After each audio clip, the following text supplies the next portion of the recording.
Fala galerinha do Dominantes Online, Thiago aqui na área para mais uma aula de física e hoje a gente vai fazer alguns exercícios de gravitação. Dá uma olhada nesse texto aqui. As características que permitem identificar um planeta no céu é o seu movimento relativo às estrelas fixas. Se observarmos a posição de um planeta durante vários dias, verificamos que sua posição em relação às estrelas fixas se modifica regularmente. A figura destaca o movimento de Marte observado em intervalo de 10 dias registrados da Terra. Bem, o que a gente percebe aqui? A gente percebe que o movimento de Marte ele está sendo um movimento não muito uniforme, ou seja, ele está sendo um movimento meio espalhado. A gente percebe que tem hora que ele está indo para a direita e depois parece que ele está voltando para a esquerda. Por que isso acontece? Não é? Bem, o que a gente precisa verificar nessa situação? A gente está fazendo essa observação da onde? Não é? No caso do planeta Terra. Não é? Então a gente precisa comparar os dois arcos de movimentos que nós temos, que nesse caso é o do planeta Terra e o de Marte. Marte ele tem uma órbita maior do que o planeta Terra. E isso garante que a velocidade orbital dele seja menor, não é? A gente entende que a velocidade orbital ela é inversamente proporcional ao raio. Então, quanto maior o raio, menor a velocidade orbital.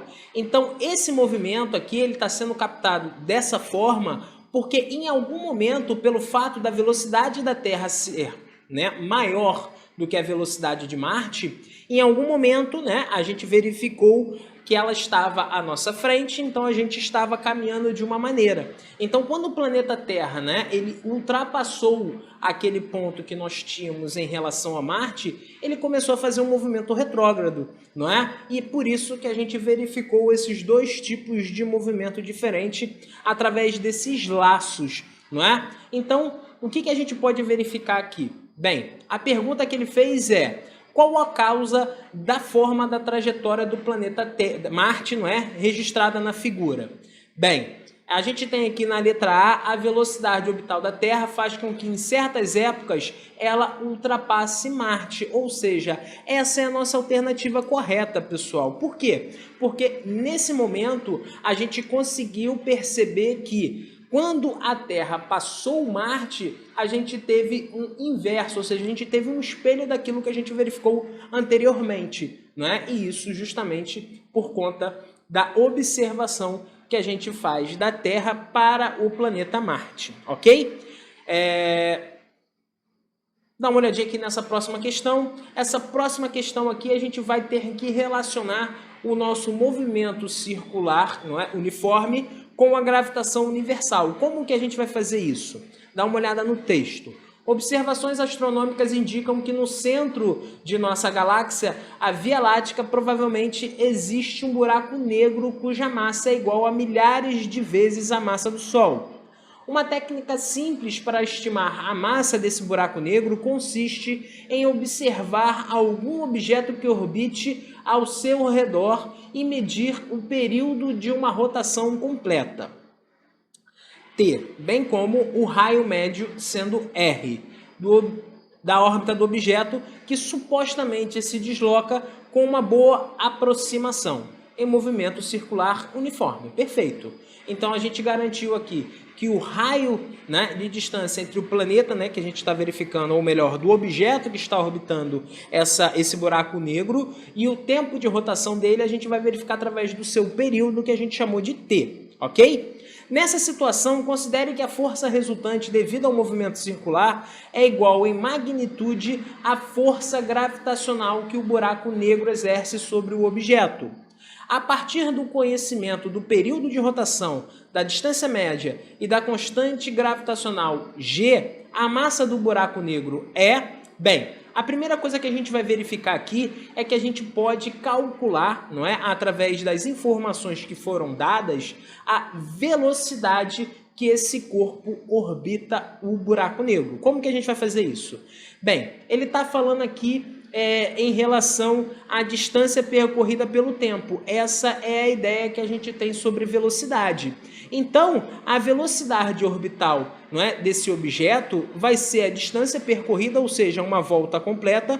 Uma volta completa a gente pode considerar como sendo 2π vezes o raio, ok? E o tempo que ele demora para fazer isso é considerado o período que a gente chamou de t, ok? Então, o primeiro passo aqui foi a gente verificar a velocidade orbital desse planeta. Segundo passo, a gente vai verificar que isso está acontecendo dentro de um movimento circular uniforme, não é? Ou seja, aqui a gente vai falar sobre força centrípeta, não é? Então, a força centrípeta, nesse caso, a gente sabe que é a massa vezes a velocidade ao quadrado dividido pelo raio, ok?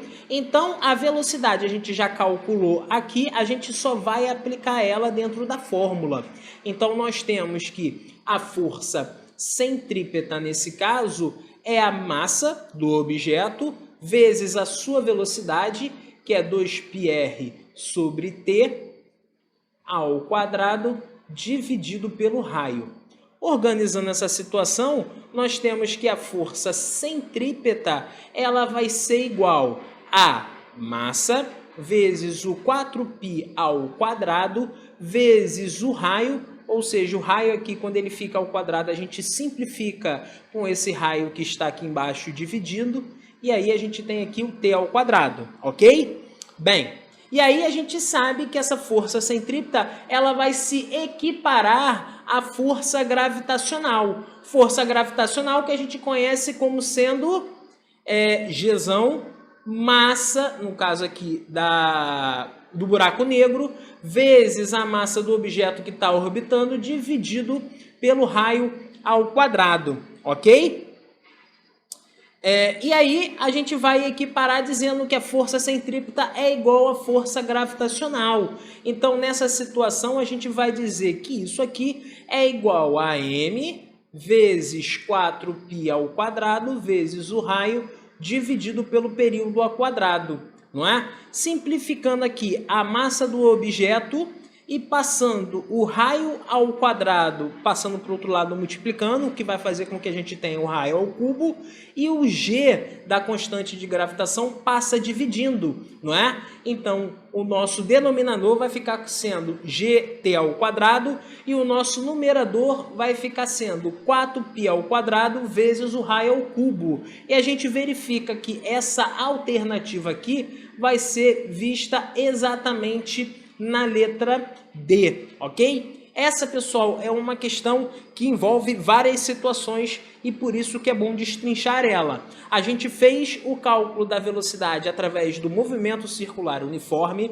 A gente percebeu que a força centrípeta, nesse caso, por ele dizer que isso aqui era um movimento circular uniforme, verificava-se que essa situação acontecia. E aí, a partir do momento em que ele fala que a única força que faz com que esse corpo se prenda a essa órbita seja a força de gravitação universal, a gente pode fazer essa comparação vista nessa alternativa aqui, ok? Então aqui é uma questão de gravitação que a gente teve que relacionar outras matérias e isso é algo que a banca do Enem gosta de relacionar. Bem, pessoal, espero que tenham gostado da aula, bons estudos e até a próxima!